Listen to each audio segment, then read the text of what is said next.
Hello guys, good afternoon. Tatapos lang namin kumain ng kabsa. Ayan, nakita nyo, busog.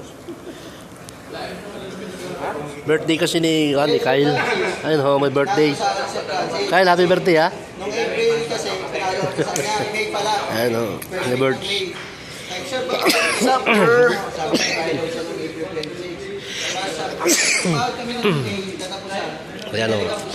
Kita nyo, ang dami naming in-order kanina. Yan na lang tira. Sa ito.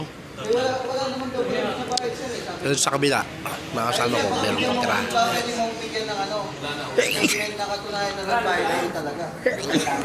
Sabi niya, wala raw siya sa huli. Tapos dumating siya sa huli, hindi na sa mga Ito kasi yung nanlibre. Si Mark. tinawagan ni Sir Mansur. Isang araw. Doon na si Sir Joel. Dito ho kami sa kabsahan. Mura lang naman dito ang kabsa. Nasa 12 lang. Pero yung pa 20. Sabi naman ni Sir Ayan. Ito natira oh. Ay, hindi na kami kakain ng gabi. Okay na. Thanks for watching.